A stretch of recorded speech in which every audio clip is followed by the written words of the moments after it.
Hi friends, இன்னைக்கு வந்து Maruti எரிட்டிகாவுடைய display time change பண்ணுறது எப்படின்னு பார்க்க போகிறோம். இடையில வந்து நான் ஊருக்கு போயிருக்கும்போது என் பையன் வந்து சார்ஜ் ரொம்ப நேரம் யூஸ் பண்ணி சாவி ஆன் பண்ணி வச்சு பேட்டரி ஃபுல்லாக டவுன் பண்ணிட்டான். டெட் ஆகிடுச்சு, சுத்தமாக டிஸ்பிளே ஒர்க் ஆகலை.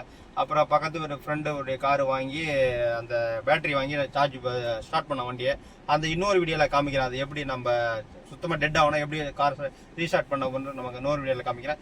இப்போ வந்து நம்ம எரிட்டிகா டிஸ்பிளேல எப்படி டைம் சேஞ்ச் பண்ணுறதுன்னு காமிக்கிறேன். வாங்க வீடியோக்குள்ளே போகலாம். ஹாய் ஃப்ரெண்ட்ஸ், இங்கே என்ன அப்படின்னா லெஃப்டில் ஒரு நாப் இருக்கும், ரைட்டில் ஒரு நாப் இருக்கும். இந்த ரெண்டு நாபம் வந்து லாங் ப்ரெஸ் பண்ணணும். லாங் ப்ரெஸ் பண்ணி செட்டிங் மோடுக்கு வந்துடும். செட்டிங் மோடு வந்த உடனே இந்த ரைட் ஹேண்ட் சைடு இருக்கிற நாபை டேர்ன் பண்ணணும். டேர்ன் பண்ணால் language, set sensor, clock setting வரும். கிளாக் செட்டிங்கை ஒரு ப்ரெஸ் பண்ணணும். ப்ரெஸ் பண்ணால் அட்ஜஸ்ட் கிளாக் வரும். அட்ஜஸ்ட் கிளாக் வந்ததில்ல, அதை ஒரு ப்ரெஸ் பண்ணணும். ப்ரெஸ் பண்ணிவிட்டு டைம் வந்து 2:26 இப்போ இதில் காமிக்குது. எனக்கு டைம் வந்து இப்போ 3 மணி ஆகுது. ஓகேவா, 3 மணி இப்போ டேர்ன் பண்ணணும்.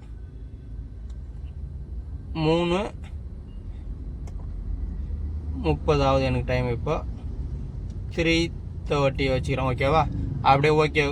ஒரு முறை லாங் ப்ரெஸ் பண்ணால் சக்ஸஸ்ன்னு வச்சா. ஓகேவா, இதில் இன்னொன்று இருக்குது, அட்ஜஸ்ட் டேட் இருக்குது பாருங்கள். அட்ஜஸ்ட் டேட்டு ஒரு முறை லாங் ப்ரெஸ் பண்ணிங்கன்னா டேட்டு வந்து எனக்கு இது கரெக்டாக தான் இருக்குது. 2024/8/9 கரெக்டாக தான் இருக்குது. Okay, thank you friends. உங்களுக்கு எதனா இது மாதிரி இருந்தால் நீங்கள் உங்கள் டைம் சேஞ்ச் பண்ணால் இப்படி சேஞ்ச் பண்ணிக்கலாம். இன்னொரு வீடியோவில் வந்து அந்த பேட்டரி எப்படி சுத்தமாக டெட் ஆகணும், எப்படி ரீஸ்டார்ட் பண்ணுறது நான் உங்களுக்கு இன்னொரு வீடியோவில் காமிக்கிறேன். ஓகே, பாய் பாய்.